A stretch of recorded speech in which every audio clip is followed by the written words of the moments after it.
Hello and welcome to Them's Writing Words, a podcast discussing selected fanfictions from the world of pastel horse literature.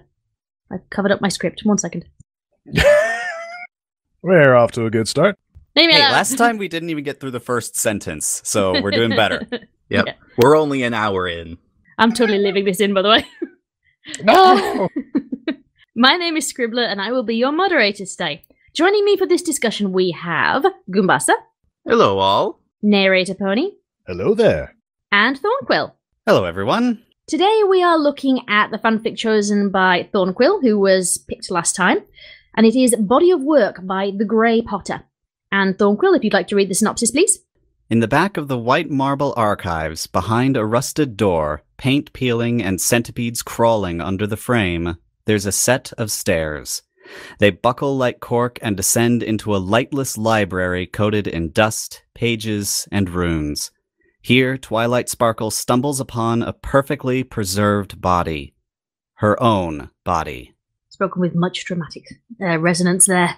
The story was written for and earned 3rd place in the Equestria Daily Nightmare Night contest back in 2012, and clocks it at 3,156 words. So it's much shorter than our story last time. So for the first part of this podcast, as last time and as future endeavours, we're going to talk about it in a spoiler-free manner to begin with. We will say when we're going into spoilers, in case you'd like to go and read it yourself. To begin with then, tags. This story is purely tagged dark and nothing else. Do we think that's accurate? Goombasa? Yes, I definitely think that it's pretty accurate. I would actually struggle to think of anything else you could call this story beyond dark. Neighrator? As rare as it is to see a fic with only one tag, I think that's actually accurate in this case. The only other tag from Fimfiction that I think might potentially apply would be mystery, but that doesn't really qualify under the traditional definition of the word. Thornquill? That's interesting. Mystery might actually apply to this one. The only other one that would be put on there if it had been written today would be horror. It does strike me as a horrific as well. I don't think either of those tags were available on Fimfiction when this was written. I don't know about mystery, but horror definitely was not. They were not. They were introduced either late last year or early this year, this being 2018. In case we haven't mentioned it yet, the fic itself is very old. It's from 2012, if you can believe it. Yep, because it won the 2012 Nightmare Nights contest. No, it came 3rd in that contest. Which, incidentally, was also when I wrote my first pony fic for G4. Aww. That contest. Yes, it was when I wrote a story about Luna eating Trixie's horn. Which was not as perverse as I just made it sound. Woo! It was actually quite dark, not cloppy. I remember that one, yes. Yeah, Ilya did a reading of it. Ilya, you did a reading of it, I was going to say, yeah. Yeah, with Magpie and I Am Shadow. Yeah, this was back in, had Season 1 even wrapped yet in 2012? Yes, because Season 2 had, because that was what I wrote that story about back then, was the transition between Luna's 2 different designs. Season 2 had just wrapped. Canterlot Wedding had just finished when this story was written. So who else feels old? I feel old every fucking day. Welcome to my life. Every day I just get progressively older and feel even older than that. Yeah, so for my part with the tags, I would agree it's dark. I don't necessarily think... I'm going to get onto this afterwards, but like the caveat at the start is that I don't like this story at all. I'm just putting that out there right at the start, that anything I say from this point is from the perspective of not liking it and waiting to be convinced by my compatriots here that it is, in fact, better than I believe it to be. So for tags, I believe it is dark. I do agree with that. I think probably mystery would have been applicable, but there is one major reason why mystery is also not applicable at all. But we'll get into that in spoilers. So, considering the summary of the story, up to a spoiler-free point of view, what is this story actually about? I'm going to ask this once in spoiler-free and once in spoiler territory. So, the spoiler-free version, Thorny, what's this story about, please? So this one is, just because it's such a short story, is a little challenging to summarize. But basically, there's a small area that Twilight discovers in, I believe it's the Royal Archives, the Royal Library, huge library system in Canterlot, that didn't seem to be there before. No one else seems to know about it. It's a dark, very just ruinous area. And in this area is herself, what appears to be her own body. And the story is her perspective on having found this thing, how she reacts to it, and what she discovers or fails to discover about it in trying to come to terms with finding her own corpse in this seemingly non-existent part of the library. Do we agree that that's a pretty good summary of what this story is about? Yep. I'm glad he summarized it, because I really struggled to understand what the heck was going on with this story when I actually read it. I'm glad I'm not the only one. Okay, so spoiler warning here. If that sounds interesting to you, go and read it. It's just over 3,000 words. It won't take you long. So, given Thorny's wonderfully dramatic rendition of what it's about, I ask again the question, what the fuck is this story even about? The description of the story with the spoilers is not going to be much different than from the one without it. No, it's not. I very much concede that, but I genuinely had trouble figuring out what this story is about. So, Goombasa. You know what this story really reminds me of is really old horror, like the psychological type of horror that you have difficulty reading just because of the style that it's written. Like, it's written to, it's written in a way that's meant to put you off kilter. And in that way, I actually think this is a decent horror story, but I don't think it's a very good pony story. I would agree. Neighrator, what do you think? I think, first and foremost, this is actually a story about the setting, this particular wing of the library. Despite, this body that Twilight has found is obviously the most conspicuous feature of this place, but I think more than anything else, this is a fic about this creepy old wing of the library. Yes, I can see that. There is certainly a lot of description levied towards that, devoted towards it. The thing I'm basically asking in this, when I say what the fuck is this story even about? Again, I don't like it. I'm going to say the reason why I don't like it. It feels to me like this is a lot of build-up, a lot of building of tension for very little payoff. That there is a lot of interesting description, the premise is very, very good, and then we get to the end, that ending. What the fuck was that ending? Thorny, you get to explain this one to me. What the fuck was the ending, please? Okay. I think I'm going to backpedal just a little bit about to address the question of what the hell is this story even about, and please kind of explain a bit of why I chose this story and why it may not have gone the way I thought it would. But so short stories are not my thing generally. You guys all know that, but I'm much more comfortable with. I understand more about chapter stories and longer stories and like that. So this one, with it being such a tiny little story that it does not stray beyond itself, is really fascinating to me. And part of what I was hoping to learn was maybe some ways of why it works. Probably what I'm going to learn is how it didn't work. But I think that's part of why I'm okay with the ending and why so many other people aren't. By so many other people, me. Well, and I read the comments on the story page too, and a lot of people were screaming, "Finish this! This isn't finished. You can't call this finished. We need more." Which I think is a compliment to the author. So for me, when I look at a story, when I have an idea for a story or anything like that, my instinct for someone who likes longer stories is to reach out and try to grab more. Reach back for the backstory, reach forward, figure out where the characters end up, reach around, figure out, what other characters get dragged in, what they all do to each other. This is a short horror story that to me feels like it's nothing more than a snapshot. It is a single emotion. It is a single scene. It's almost a single emotion carried through this short little space. And when it's done, and we're left with nothing more than that.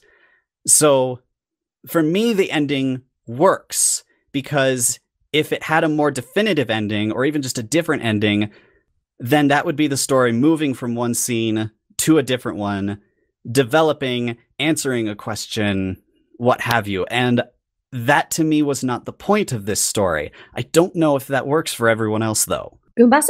Yeah, it definitely does not work for me. And the way that you describe that, actually, we were talking earlier about whether or not mystery could be applicable here.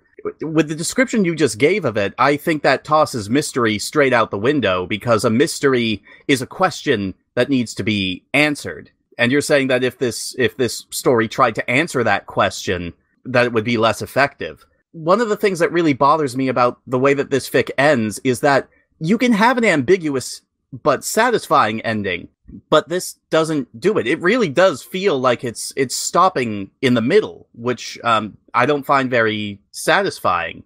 I'm reminded of an old short story by Michael Crichton I didn't write it, Michael Crichton wrote it, that I read years and years and years ago. It involved time travel and dinosaur engineering. I can't remember if this was before or after he wrote Jurassic Park, but at the end of it, we learn that the main character, due to his actions, he ended up getting a relative of his that was born in the future but came back to the past. He ends up getting eaten by a T-Rex. But he's presented with a choice. He can either do this and save his relative, but in doing so, it's going to have cataclysmic consequences for him in his present. And we are never told what choice he makes. It just ends saying he made a choice. And while that's very ambiguous, I find it to be a much more satisfying ending. And Neighrator? What would you respond with before I let my venom loose? What would you respond with to what Goombasa and Thornquill just said? In regards to the ending, I think I'm more on Goombasa's side. I think it's. I think I see what the author was going for. I'm not exactly sure what about it didn't work. Like, it's not an uncommon thing in horror films for to just in horror stories, I should say, to have the story just sort of end abruptly, and because the theory being, I guess, that the reader's imagination will be so much worse than whatever the author could cook up. It doesn't. I don't think it works so good here. Hard to say what doesn't work about it exactly. If they had said nothing and we were just left to assume that left wondering if something would happen or if nothing would happen or what had happened. But the fact that we're led to believe that something happened, the fact that she pricked her thumb and then there was some blood got into the grooves on the floor and her body. So this set of circumstances that hadn't happened before, and this will somehow provoke a reaction, but we don't know what it is. I don't think it works. So I have one more question before the venom of Scribbler dissolves the world. It's not that bad. I'm just going to give you my reasons. I know. And this is the question that I was really interested in asking, just in picking this story in general, something that I would like to learn about short stories. And the question is then, what point should a short story have? Like, why write a short story? Why does a short story exist? For me, this story exists purely and simple to provoke a single emotion, and once it's done that, it leaves. And for a short story, I felt like that was okay. Obviously, there are short stories that do all kinds of other different things. I feel like there's a lot of short fiction out there that simply exists to raise one single strong reaction in its readers. And it doesn't even need to answer questions to do that. I think we're always saying in fiction, it's better to leave your readers to answer a question on their own than to answer it for them and spoon feed them. And that's especially important in horror fiction. And I felt like this story did both. So I will await your responses. That is actually a reasonable, that's actually a good counterpoint, as a matter of fact. I will accept that. It's a perspective I hadn't considered. I would, if I thought this story was written well. Ooh! Where's my air horn? Where's Goosey? Okay. The reason why I don't like this story, and particularly I don't like the ending, it's all kind of much for much.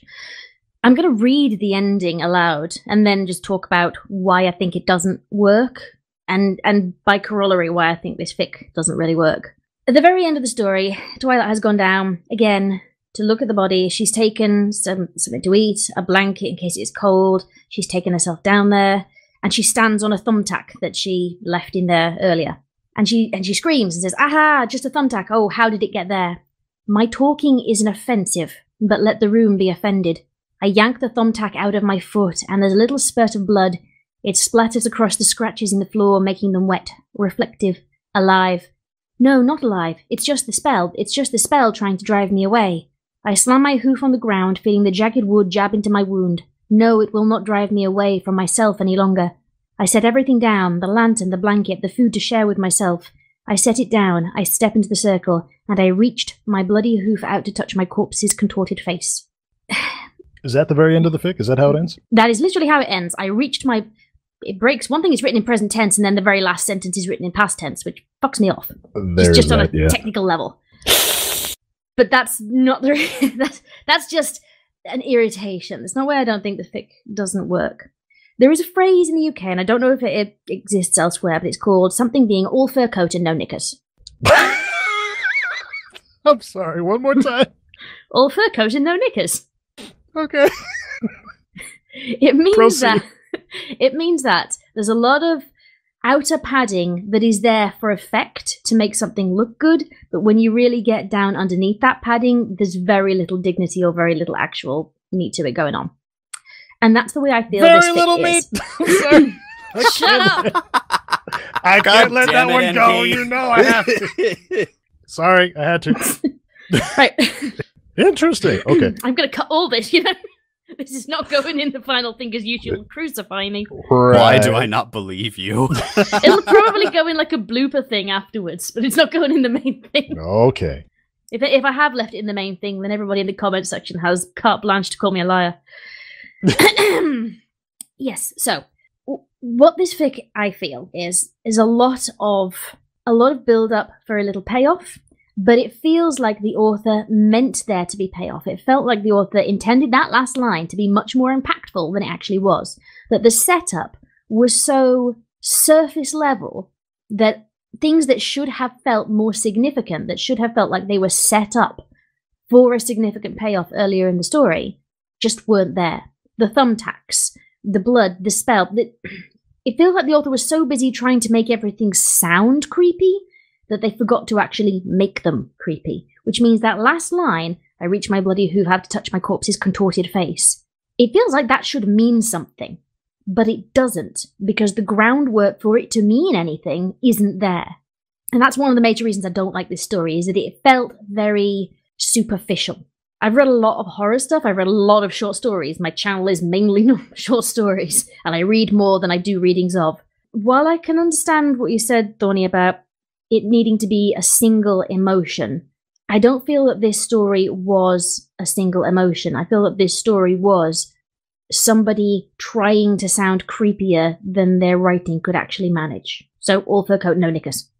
You know what might have helped as I sit here and think about it? If the author had talked about, like, I don't know, she rolled detect magic on the whole scene and realized there was some set of conditions that had to be met for whatever was going to happen next to happen, and there's sort of, she's kind of exploring what that could be, and she's trying this and she's trying that, but you know, after she pricks herself on the thumbtack and steps on the rune and then touches her body, if the author left the reader with some sort of sense that this was the condition that we were waiting for, that might have helped. Exactly. There needed to be more setup for that ending to have the impact I think the author intended it to have. And you're right, it wouldn't have taken much. To be honest, it probably would have either taken a little bit more setup earlier on, or one more line at the end after that last one. And I reached my bloody hoot after to touch my corpse's contorted face, and the room went dark. Boom. That instantly just improved that last line. It's given it more weight and more impact than it currently has. And literally, I just pulled that out of my proverbial butthole.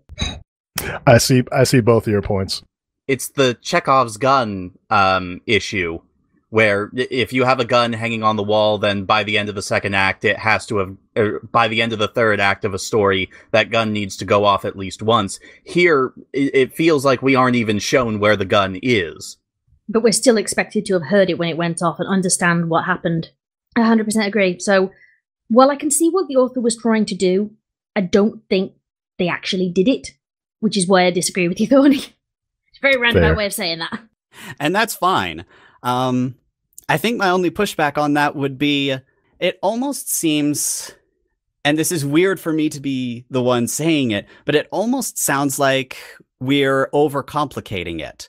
We're demanding that it have this intricate subplot. We're demanding that it have a Chekhov's gun, which, by the way, is a writing tool/tip that I don't particularly like, as it's very linear and straightforward, and it's not a rubric, but that's another thing altogether.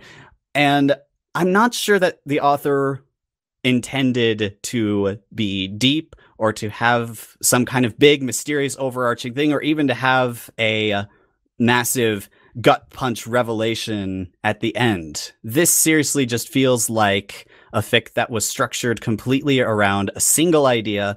That idea was explored, the author was satisfied, and said, the rest of the questions are yours, I am going to answer nothing. But that is my impression of it, and I can definitely see by this point how that doesn't carry over very well. I guess it brings me back to the original question of, is the point of a short story to have a Chekhov's gun every single time, or to have a question answered, or to have something happen every single time, every single short story at the end? Does it have to happen, or is this simply something that is violating that structure? I don't think it has to have a Chekhov's gun, but it has to have a point.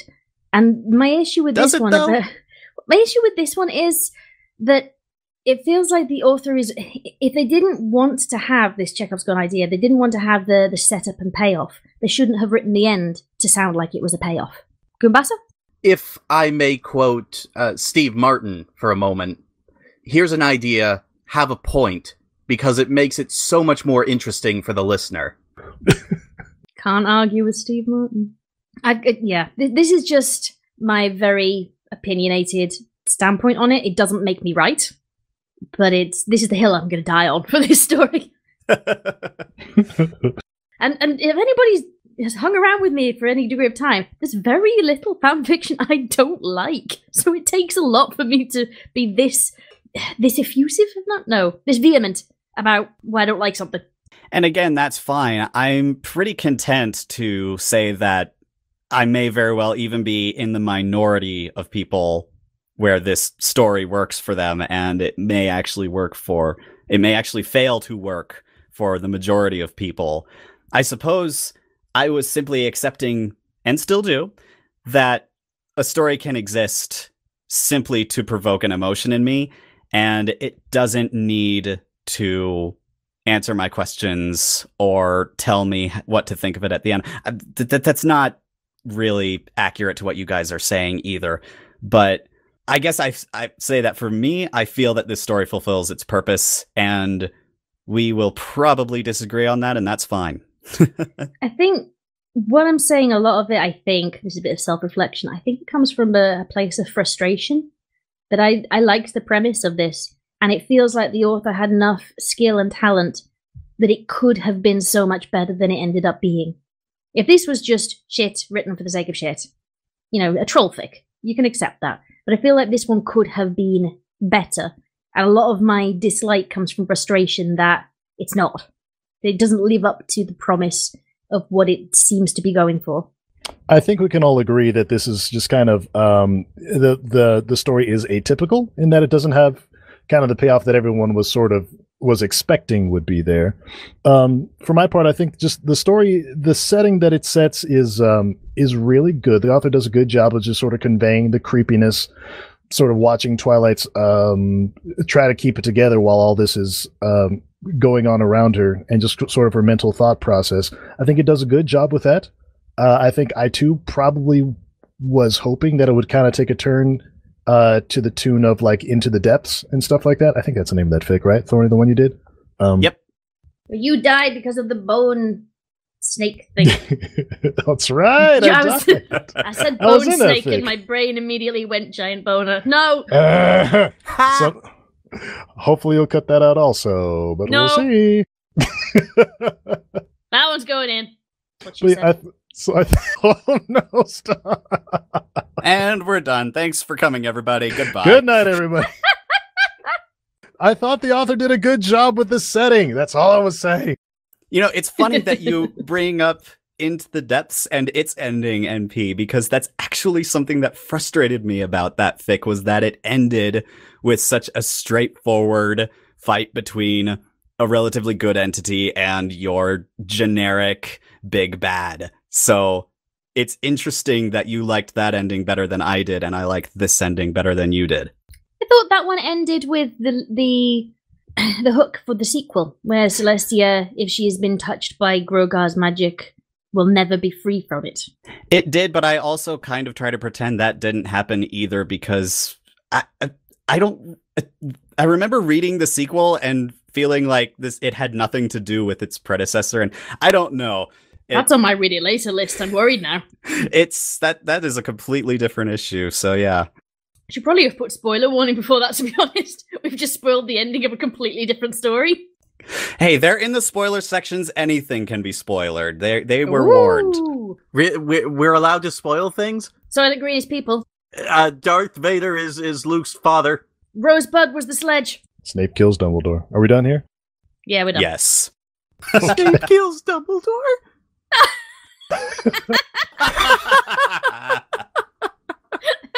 This is why I love these podcasts. Right, so we've talked for nearly 30 minutes about just what the fuck the story's about and that bloody ending. Next on our itinerary is the quality of the writing. How is it in our estimation, and does anything stand out? I kind of have said a couple of things already, so I will cede to someone else to talk about this one. Goombasa? This story is less than the sum of its parts when it comes to its writing. There's a lot of it that I really like. Thornquill pretty much set it up with how it's about a particular scene, one particular area, and in the descriptions for that, it's very, very good. Taken on that alone, the writing is relatively good, but then you actually examine other parts of it, like the narration, the flow of the story, and I don't think it holds up as much. It's well, as Scribbler put it, it's all fur coat, no knickers. Yes, that is going to become just the theme of this podcast. I'm going to use that in normal conversation wherever possible, I promise. You have to take a picture of your wife's face the first time you use that. All right. So, since you've just said something, Neighrator, you can now say your opinion. The quality of the writing, how was it in your estimation? I agree with Thorny that in terms of evoking a singular emotional response in the reader was very good. It is profoundly creepy, just with the setting and everything, the minor details, thumbtacks rolling off the floor. You get a little ominous foreboding when the page she has pinned down apparently starts to bleed ink, right? Very creepy. And Twilight is doing her best to try to stay analytical, stay clinical in her analyzing of everything, while also like she acknowledges that she's freaked out. And then she said, after the book starts to bleed, she's like, that's probably enough for today. I'll come back tomorrow. I found that funny more than creepy. Yeah. Like, you know what? That's it. I'm going home for today. That's enough creepy library for today with the bleeding page. Okay, come back tomorrow, pick up where I left off. But so in terms of just evoking a singular emotional response in the reader, I think it did a good job. A few minor technical issues. The ending, I think everyone can agree, is controversial, but overall, I like the fic. How about, when I say quality of the writing? When I mentioned before about tense changes, you made a noise. Do I take it you noticed those too? Yeah, the present and past and back again. I think there might have even been a perspective shift also. So yeah, some minor mechanical issues. Yeah, you guys are definitely correct that there are some mechanical issues. I think what bugged me is there are full words missing, I think 3 times that just get typed out on the page because they were typing too fast. Writing in a tense or from a perspective that you're not used to is hard. So I will give them a little bit of leniency on that. Switching to present tense is especially extremely difficult. It worked fine for me just because once I got settled into this is present tense, I did the translation in my brain. One thing that I will point out as far as quality of the writing, we've mentioned several times the description in this story is probably its strongest point, and I would agree, absolutely, it is. And part of the reason is that this author has had a peculiar talent for focusing on specific little visceral details that really dial the scene into focus. They take it from just being a little bit gloomy, a little bit creepy, and suddenly, ooh, that's kind of nasty. I'm going to click off for 1 second here and find the segment that I was looking for. 1 sec. You got this. We got this. We got this together. Nobody? Okay. Well, I'm not going to sing along. That would be a disaster with a lag. So this one particular passage is, there the room is, same as it is, and there's my body, the same, just as unnerving as usual. She's on her back now, legs in the air, jaws clenched, gums glistening, neck arched, horn digging a hole in the floor. Now, most of that is what I would say pretty normal stuff if you're going to be describing a horror scene. A lot of horror writers will talk about, contorted poses and clenched muscles and teeth and all that. But that one little note about gums glistening is a brilliant little dial-in that this author does over and over again in this story. They dial in on these visceral little details that are just nasty, and they don't draw it out. They back off right away, and it just makes the scenes so much more vivid to be able to dial in on little odd details like that you don't think of right away. Just the way that the room feels so soft and moist, the entire scene, everything is just soft and flexible and moist, and it works so dang well. The colors, this whole story is just dark brown and black. There's almost nothing else, and it sets the scene so beautifully. And I think that particular quality of writing is part of what helps elevate this and channel the emotion that I think they were going for. I would agree with you that the author's strength is in their description, and I could admire the idea of picking out little details to add to the effect of a scene, especially in that, as you said, a very visceral, get you in the gut emotion. It's something that I admire in a lot of other authors. Professional crime writers, they do this when they're describing bodies and things, and I always find it very effective there. It's something I've tried to mimic in my own writing before now. There's always a caveat of, if you really want to make people squirm, talk about fingernails and eyeballs. I would admit that this, yes, that is the author's strength in this story. I must admit, I found it a little hard to get into. It took me a couple of goes where I would sit down to read this story, and then the sentence fragments would just annoy me too much, and I would have to go away and then come back and go, nope, this time I'm going to read it. That's probably just absolute personal preference, but sentence fragments annoy the piss out of me. Now everybody's going to go back to early stories I've written and found all the sentence fragments, but I didn't know any better back then, and probably this author didn't, so I can't hold it against them, because they admit in the comments section that they were fairly new to writing. So this amount of raw talent, again, it comes down to my frustration that this could have been so much better. I think this is definitely one of the stories that could have benefited enormously from a beta reader. In terms of the writing style, couldn't we write off a lot of that as just the author sort of writing the way that Twilight would be speaking, not necessarily, proofread and all that, but much more kind of off the cuff? That kind of goes into a later point of discussion about how Twilight's portrayed in this story. And again, I have opinions. So we'll we will, at the risk of, we'll put a pin in that one. I see what you did there. But the reason I say that is because there was one particular thing that Neighrator, you in particular, wanted to talk about this. Since we covered it at BronyCon, what do we think about the first line and the first paragraph of this story? Does it draw the reader in? Is it a good indicator of what the rest of the story is like? When we did, those who don't know, we did a panel at BronyCon this year where we talked about writing good fanfiction, just going over some common things that we notice as readers. And Neighrator did a whole section about starting a story. So I'd like to hear his perspective, and then Thorny's and Goombasa's, about the start of this one. Do you think this is an effective opening to this story? Let me first begin by reading the first sentence of this story. The libraries of Canterlot are extensive, ancient, and sprawling. That is the first sentence. So in terms of this lends credence to my theory that the setting, the room itself in which this story takes place, is actually the main focus of this story, and that the body that Twilight has found inside and the mystery of her trying to unravel it is actually kind of secondary. I think that kind of lends credence to that. In terms of being an effective hook for the reader to sort of entice them to continue reading, I would say probably they did not do a great job with that. At that panel, you actually described how you can miss out chunks of a story and find the most effective first sentence. I'd be interested to know where you think this story should have started, given what you said about the room is effectively the main character more than Twilight. Where do you think it should have started? Just scanning down the fic, just scanning down the fic here a little bit. Right about the 1, 2, 3, 4, 5.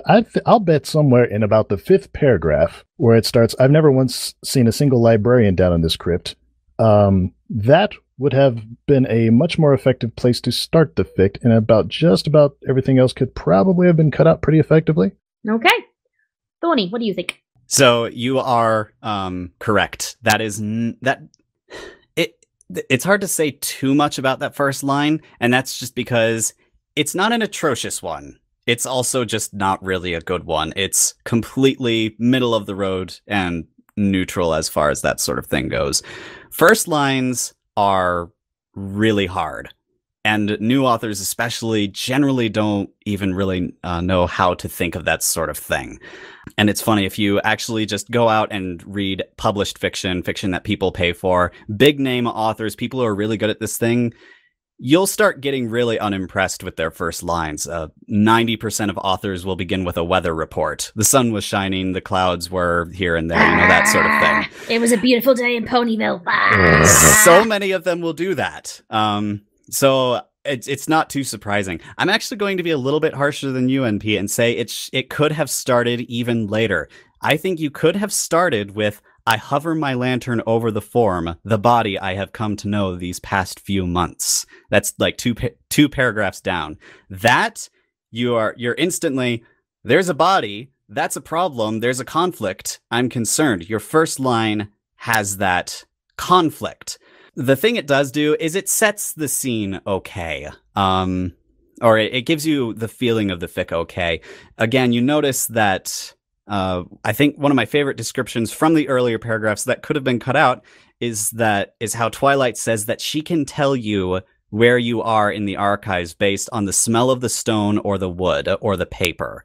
And that's a really nice little detail. You probably could have had cut out that paragraph and put it a little later in the story, set the scene. It would have been fine. But that's something that you definitely come back and do later. It's very rare to be able to write a real hook and sink first line and first paragraph until you finish the entire story, and you come back and then you write what's really the start of your story. Goombasa? The start of this fic, specifically going by the first sentence, or even a couple of the first sentences in the first paragraph, reminds me a lot of when I was in college and I was starting on my theater minor, because I had to read a lot of scripts.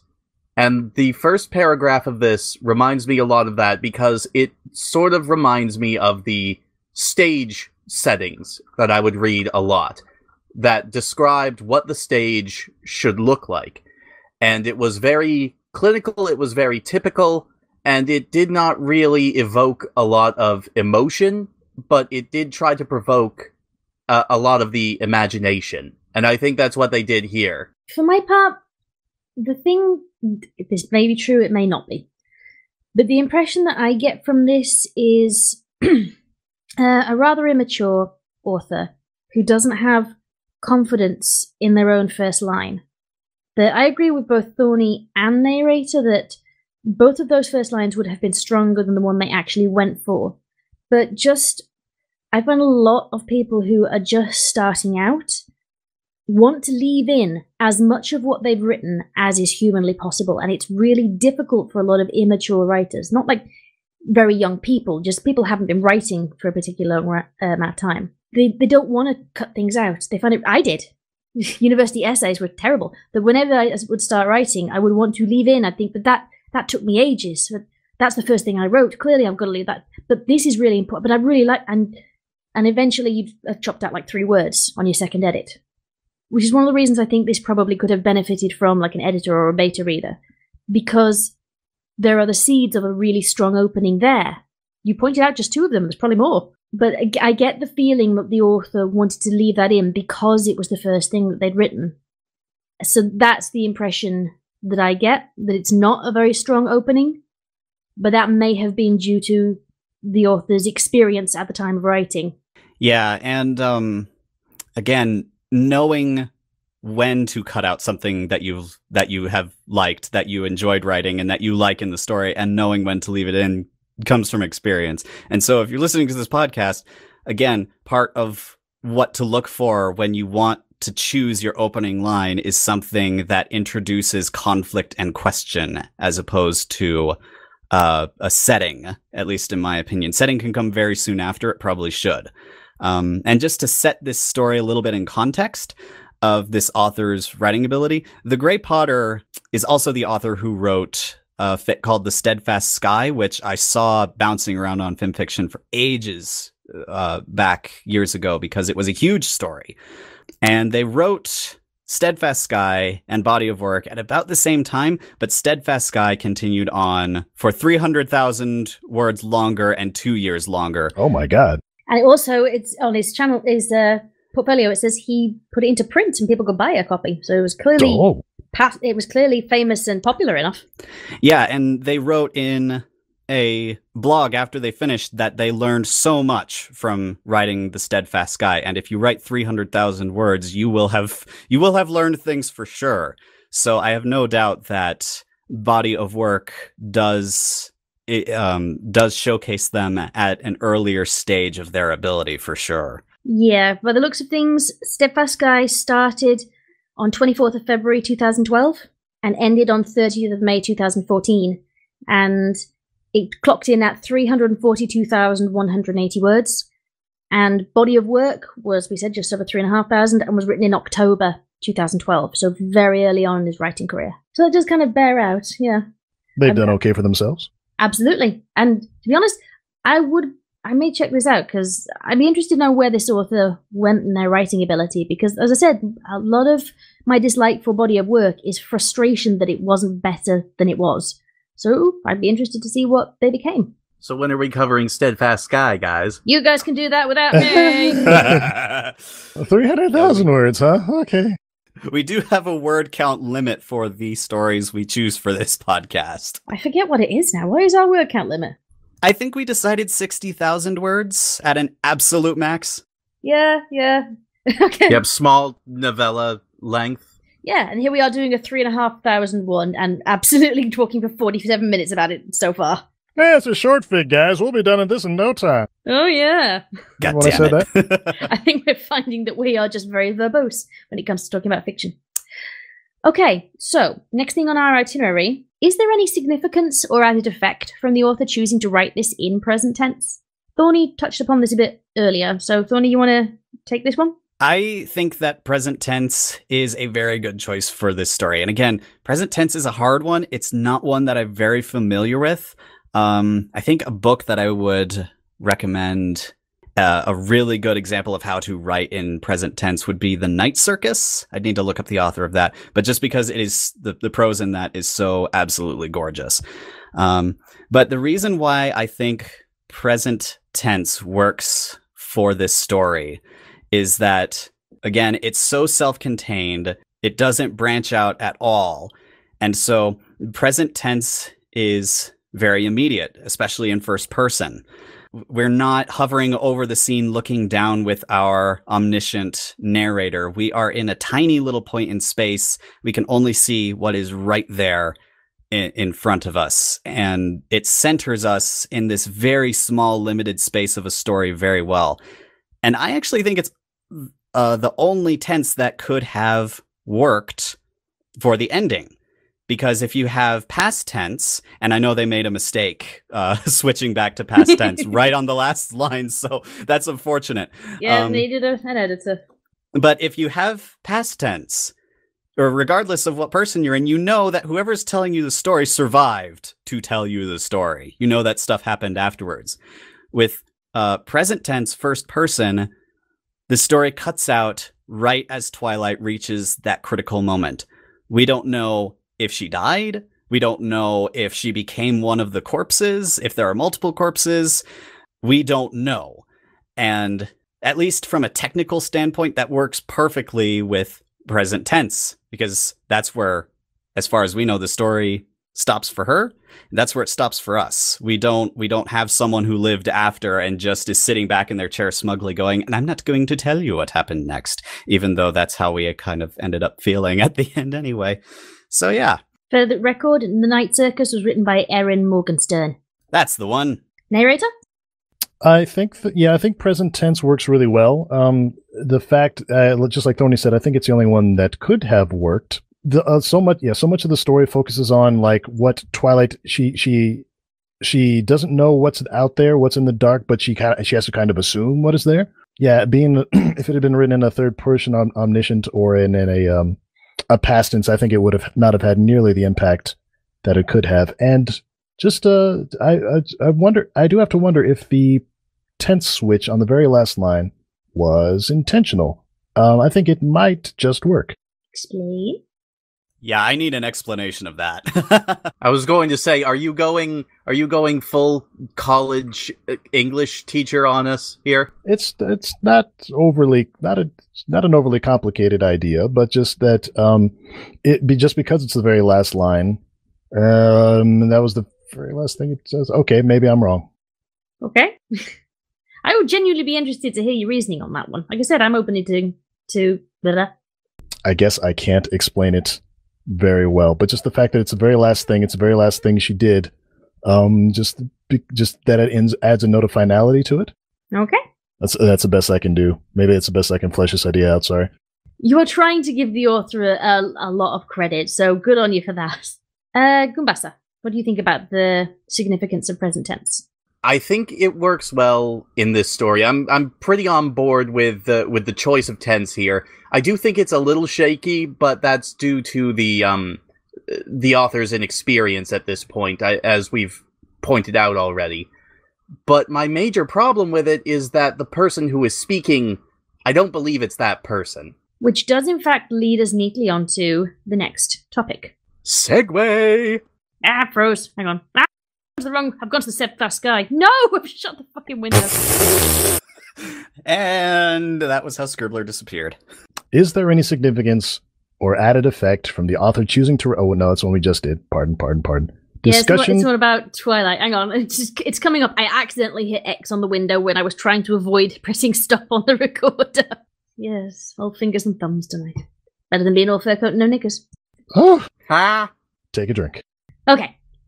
So that leads us neatly on to our next thing, which I've written on the itinerary as discussion of Twilight and how she is portrayed in this story. Remember that this is pre-alicornified Twilight. Does this fit her earlier incarnation? Goombasa, you clearly have feelings about this. I don't think that this fits Twilight very well at all, any of her incarnations, and that was actually one of the biggest distractions in this fic for me, is that at no point while reading this did I ever feel like there was a point to it being a pony fic. And this is something that I always look at when I'm reading a fan fiction, is I need to feel like it is a story that focuses on characters from this world. Or if it's an alternate universe story, I need to feel like I know these characters, that it fits relatively close to how they were portrayed in the show, that there's some semblance or some connecting thread there. And in this fic, I just did not feel that. It felt more akin to something that that Lovecraft would write, where he never names any of his characters. You could have written this about really any character, very easily replaced Twilight with anything, and I honestly feel like it would have the exact same effect. Thornquill? That is a point where I think I will agree with you to an extent that I'm not sure that this is the strongest depiction of Twilight that I've ever read for certain. We've got some of her characteristics. She's trying to be clinical and analytical and basically bring reason into what has become a space of unreason. And I think part of it works for me because this is a more frantic, unhinged version of her, especially at the end, where she's no longer her best self for certain. But in the earlier part, it is a little bit strange because her voice is very subdued. She almost sounds depressed in not so much like an emotional way, but just I can't quite pin it down how to describe how her voice is, but it's much quieter and slower than I would probably say Twilight would sound in that scenario.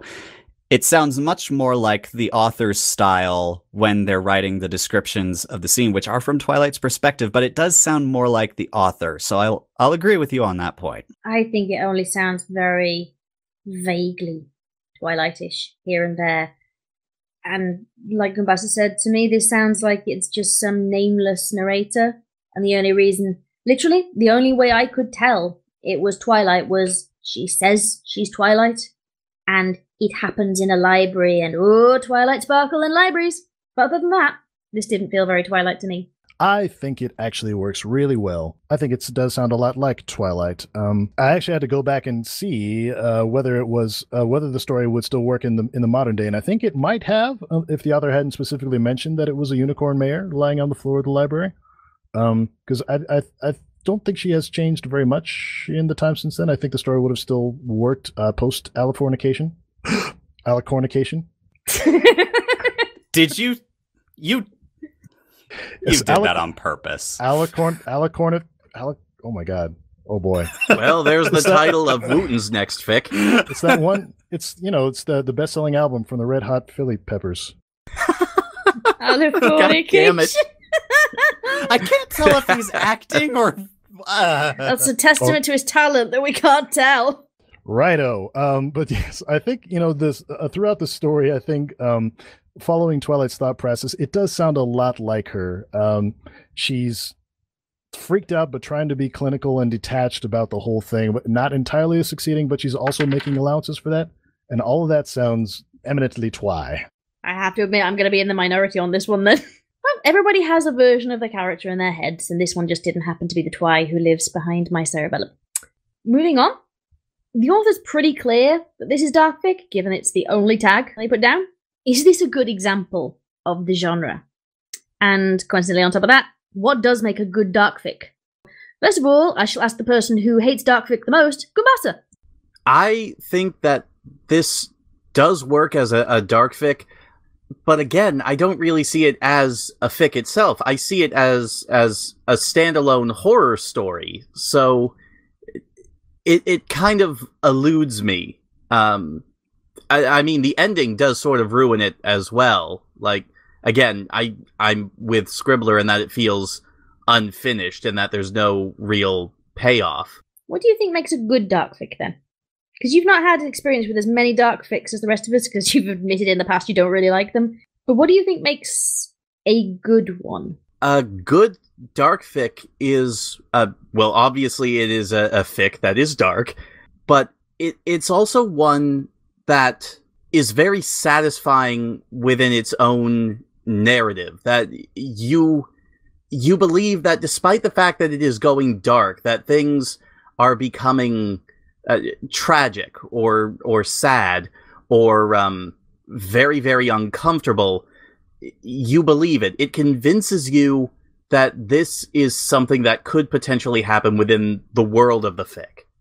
And this one, I don't really feel like it does that. Mostly, again, it does not feel like a Pone fic, and also because the scope is so small here as well. Thornquill? I think it does work as a DARKFIC.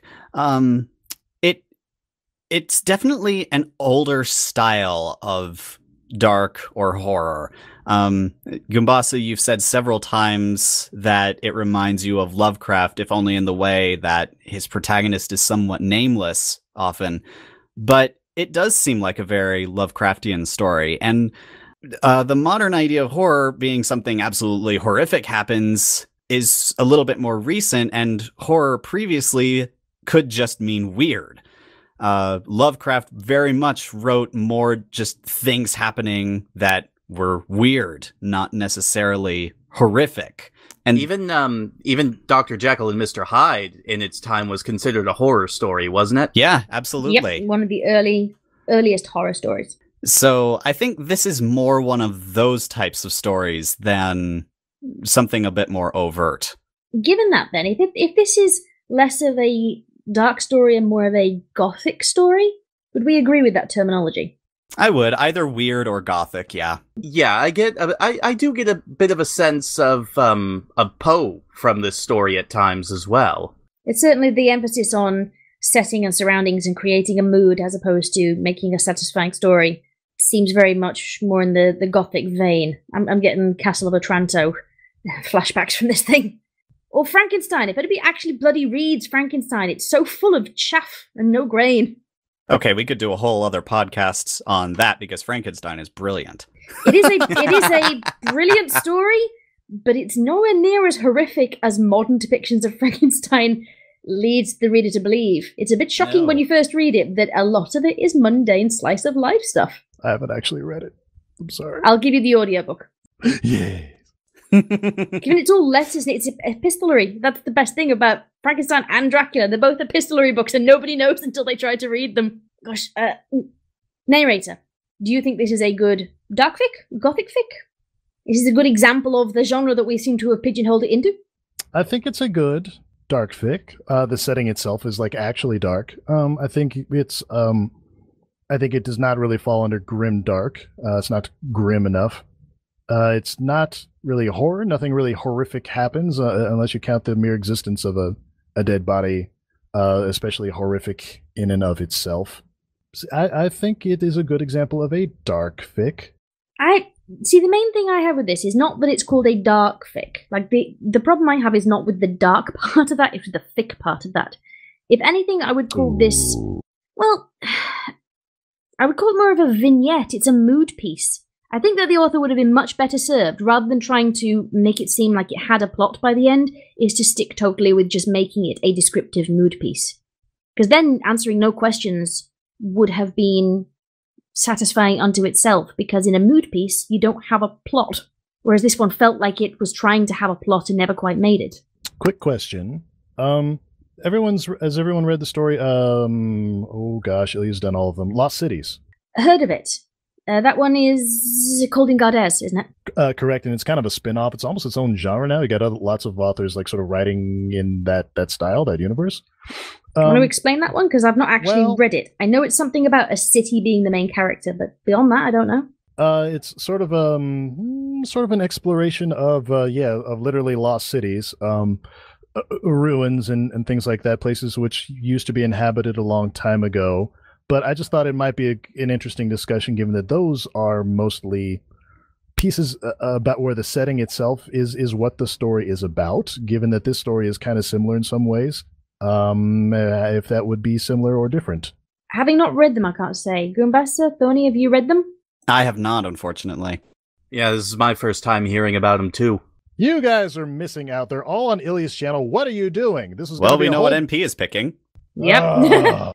Oh, yeah, I guess. Oh, no, yeah, you've forgiven him the idea. Ooh, hey.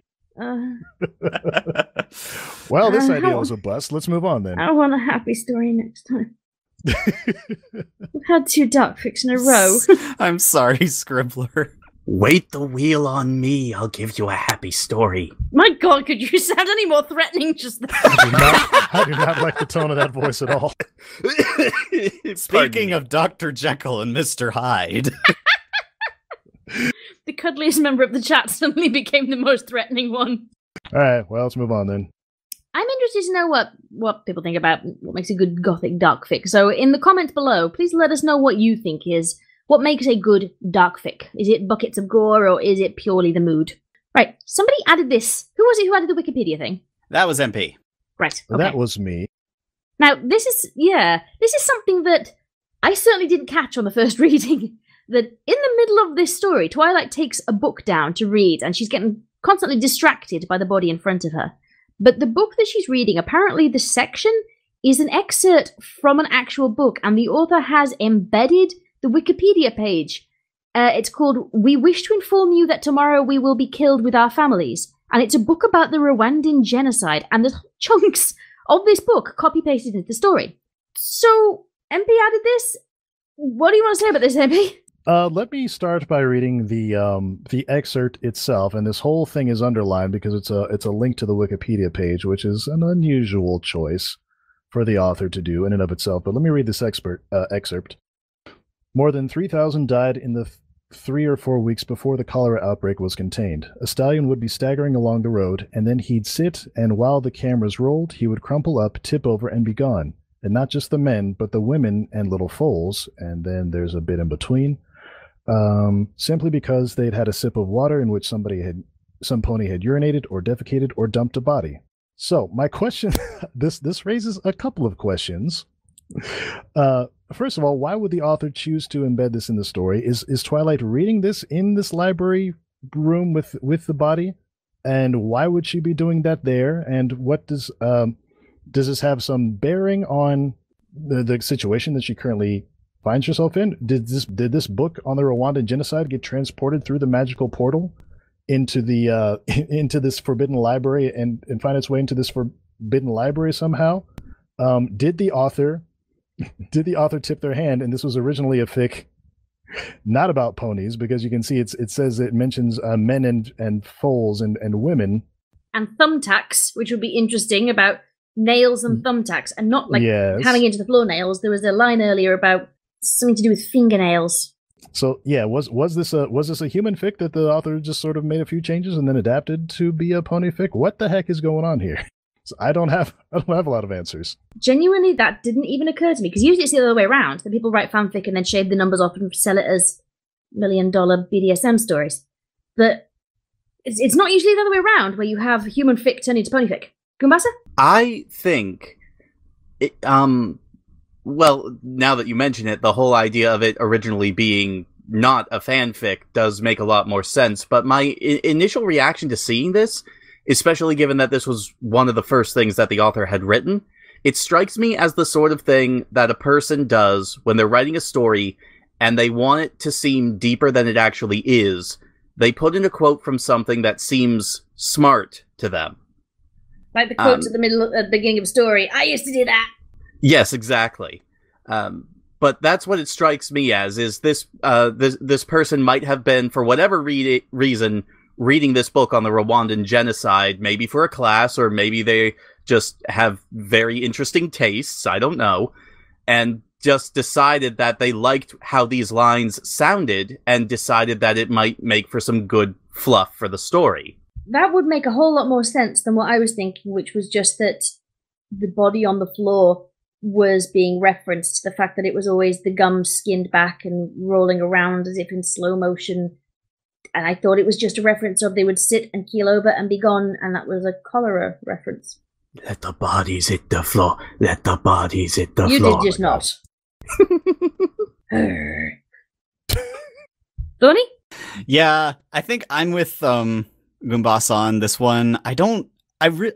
If there's a deep, subtle meaning that the author's trying to impart by linking these two works, it's lost on everyone, because none of us have read this obscure book on the Rwandan massacre. I don't know if I'm quite as judgmental of them for doing it. I think they wanted a bit of text that sounded scholarly and historical and like something Twilight would read, and either they weren't quite able to or just didn't want to write it themselves, so they ponified a bit of real-world history text. They linked to the source, good on them for that, even if it's a bit odd, and they left it in there. I don't know what the author was going for here, but I don't think they succeeded. We got 4 really smart people on the panel right now, and none of us know exactly what was going on here. I'm going to go ahead and call this a blunder. Yeah, if they succeeded in something they were trying to do, it's a bit beyond our ken. But yeah, if anybody reading that one, if you would like to, give us your ideas about why this is in here, because we're lost. We don't know. I even checked the comments and the blogs to see if the author ever explained or was ever even asked why they included this particular text, and it was never mentioned. So honestly, I'm pretty sure NP is the first person who even noticed that those were links to an outside source. Yeah, I read this back in 2012 because I entered that contest, as I said, and I read all the other entries, and I didn't catch it back then. So NP is a clevers. So it is apparently a very well-regarded book about the Rwandan genocide, and so it's on my wish list on Amazon, but I will probably not get to that anytime soon. Okay, so there's 2 more points we're going to make, and then we'll wrap up. Now, I picked out a quote from Present Perfect, who is a well-regarded fanfic reviewer. He does a lot of fanfiction reviews, and he's been doing them for a great many years. And back in 2012, he reviewed this story, and he left this quote, and it seemed a bit significant to me, and I want to know what other people think of it and if they agree with this summation. There's lots of mood here, yes, and lots of mystery, but to no purpose. Do we agree with that, Goombasa? I'm going to say that he hits the nail on the head relatively well with the lots of mood and no purpose part of the quote, but I strongly disagree with the idea that there's lots of mystery in this story. I think that we went over that earlier in the podcast. I think that there is some mystery, it's just it wasn't particularly well developed. I still want to know what happened. When I said, what the fuck's this story about, it's because I didn't understand and I wanted some answers. Narrator? It depends on whether or not you believe the mood is the purpose or not. If it is, then I would say the author succeeded in large part. If not, then they did not. Thorny? I think NP put it pretty well and summed up kind of the dichotomy that has represented this review is whether or not you believe or what you believe the purpose of the story was meant to be. Personally, I still do believe that it is, as you described it, Scribbler, a vignette. It almost feels like a Lovecraftian creepypasta to me. Like a creepypasta, it's not necessarily meant to have an overarching point. It's the horror of something coming out of nowhere to someone who didn't deserve it, and it taking over in some way, shape, or form. And it doesn't get continued beyond that. I was actually scrolling through the comments of the author, looking to see kind of the discussion of how the ending was handled, what the story was meant to be. And the author did say at one point, maybe it's just a creepy story and setting, and there's nothing more to that. And they also said, I didn't want to write the thing that happens next. So I am going to disagree with Present Perfect, because in that there's lots of mood, there's lots of mystery, and there's no purpose. I will disagree that there's no purpose. I think that the purpose is to be mood and mystery and nothing beyond that. And that is the hill that I think I am going to end up dying on. Okay. So the very last thing we're going to talk about is the significance of the title. Title is Body of Work. Who added this one? I think that was me. Okay. I don't have any answers. I was merely positing the question. Okay, in which case, Thornquill, as the Fic Picker, what do you think the significance of the title is? Well, there's a pretty obvious direct link. There's the title is Body of Work, and there's a dead body in the library. So that's a little bit more obvious. Body of Work, when you say that kind of phrase, anyone else might have a different impression, but I believe it means, you know, when you say an author's body of work, it's all the books, all the essays, all the junk they've ever written. And translating that into this fic is a little bit strange. If it's probably the one thing that comes close to there being more of a theme, if there is one in this story, just because there's lots of books and there's lots of scholarly materials in this library, and Twilight is trying to use them to understand what is kind of the destruction of her own body. I don't know. It's a good title. It's very mysterious. I don't know if it has a full-blooded 100% metaphorical link to the story like we're looking for. there was a real opportunity, if the fic had been expounded upon a little bit more, is this to do something clever, like with a double meaning body of work or something like that, where the first meaning is, obviously the body that she has found. The second one being like, oh, maybe this is future Twilight, and she's surrounded by all these books that she's written, and there was a mishap with a time spell and something like that, and she got sent back to the past, and so Twilight is realizing that all these books around her in the library, stuff that her future self was written in the course of her lifetime, but we didn't get anywhere.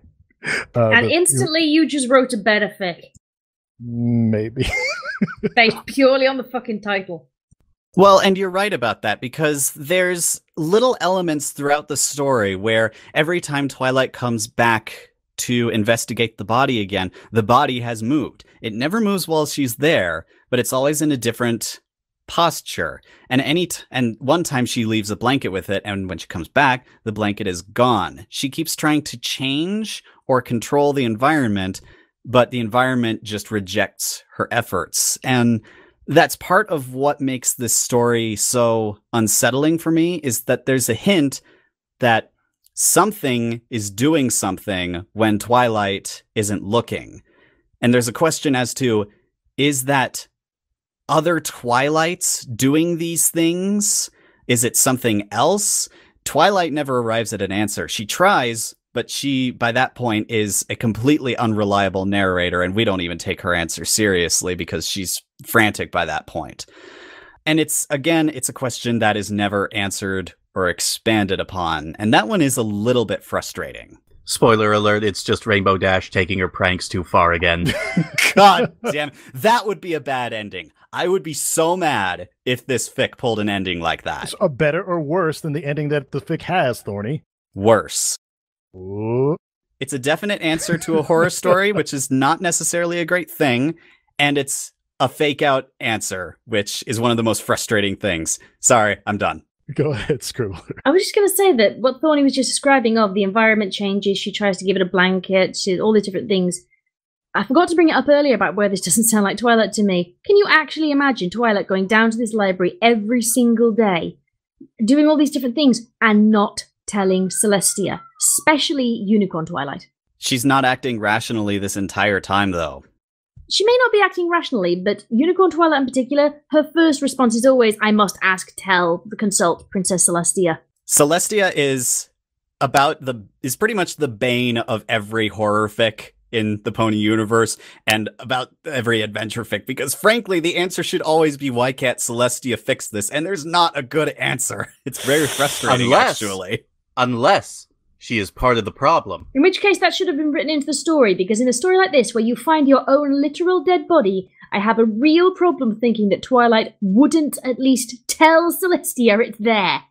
And now Goombasa wrote I think he did just, like, we keep saying it as a bit of a joke, but I actually think he just did write a better fanfic by saying Celestia could be part of the problem. Yeah. That's in which case, intriguing. we need a new last line. She reaches and touches the contorted face, and suddenly Celestia appears in the doorway. Boom. So congratulations, Twilight, you pass. And God Twilight said, damn it. yay! Or Twilight, why didn't you tell me about this before, and now you've doomed us all? Or just something like similar to the fic that, what was the one that you did a reading of, Scribbler? The greatest trick the devil ever pulled, or something like The that? Devil's Trick, yeah. Where The Devil's with Trick, Chrysalis yes. and Nightmare Moon. Yeah, something like that. Instantly, we've made this story with the addition of one line, whatever that one line might be, we just made this story more satisfying. Maybe not better. We're good at our job. Maybe not better if that's not what the story was going for, but at least more satisfying a read. So, I'll say this. The significance of the title, I really do think it was just because it was called Body and the author went, that sounds really impressive. Just like the Rwandan thing. Goombasa? It does remind me of the sort of situation where an author thinks up a premise. They don't start writing it yet, but they think up the premise, and then they think to themselves, I have got to figure out a perfect title before I can actually start writing this thing. Yeah. And for some authors, that works. Some people can start with a title and work from there. I'm not one of those authors, and I find it really difficult to title things. Most of the stuff on my hard drive has just got working file, random shitty story number 34. Wow, are you me? I understand. Well, sometimes it's like random Brayburn story. Random gay pony story is the latest one. Nice. I used to do that all the time when I was younger. I can't do it anymore. Cat stood on my keyboard. Hang on. That's why I close my office door anytime I'm going to record. Navi will not leave me alone if I'm trying to do anything at the computer.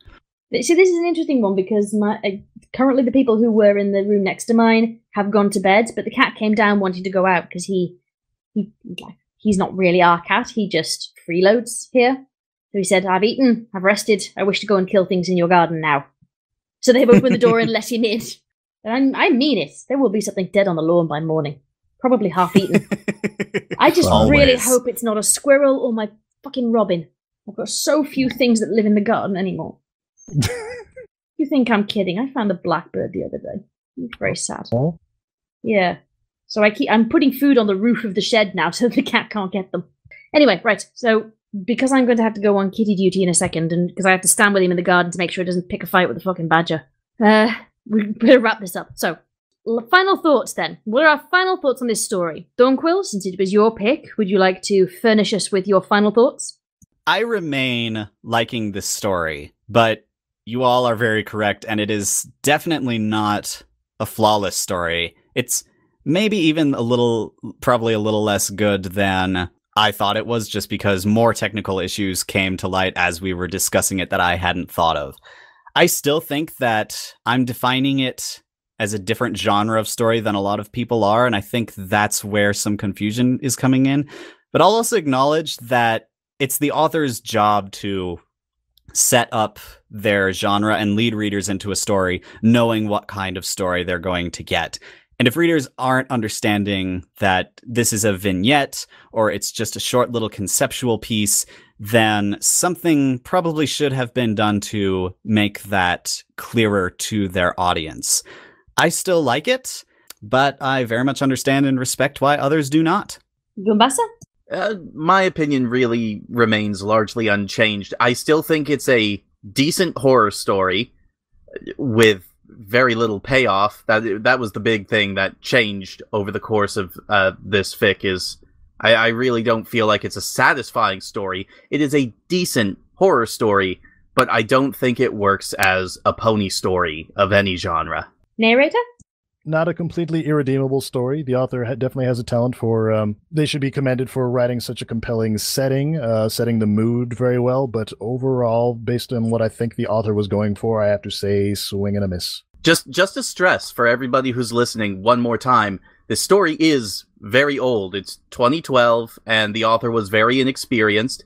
It doesn't change my opinion that happened, but I do feel it's important to stress so that people don't get up in arms about what we're saying. Yep. Even with that in mind, even judging it by 2012 standards, I still don't like it. I have a greater appreciation for some of the elements of it, but I think, Goombasa, you put it best earlier, that this is definitely less than the sum of its parts. And I have a cat clawing my leg. Ow, get off, you little bastard. And that is time to conclude the review. Yes, Pusscat wishes to go outside and kill things. Stop talking about fanfiction, human, or I shall draw blood. Right, thank you. This has been Them's Writin Words, episode 2. Before we finish, there is something important we need to do. And that is, we need to have the Fic Pick. Thank God it cannot be me this time. The Wheel of Whimsy. Here we go, here we go, here we go, here we go. It is Goombasa! Yay! Yay, we get a happy fic. Right, okay, so I had to take my headphones off for a second because the cat was tangled up in them. Stop it! I will let you out in a second! Oh my god, leave the blinds alone! I will destroy everything you love until you release me, human. Basically, yes! Okay, Goombasa, for the purposes of recording, what is your fic? Next time, we are going to be taking a look at Bonafide by Sharp Spark. Oh, Lyrabon! I haven't read it. I'll have to read it. Goombasa has done a reading of it. Yes, I did. He did it for I think it was the 2015 month of Lurf, the very first one. It was the first month of Lurv where I almost destroyed myself uploading a story every day. Yes, I remember that. It's telling that you've never done it again. So, next time we will be having a slice of life romance comedy. Yay! With one of the best couples. Thank you very much then. Thank you for listening. I have been Scribbler, and my panel of pony experts have been Goombasa. Bye, all. Neighrator Pony. Good night, everyone. And Thornquill Audiofix. Take care and see you next time. Bye! Bye. Fuck off, cat. Did you get that too? Yeah, keep that in. Last line. I love him dearly, but oh my god.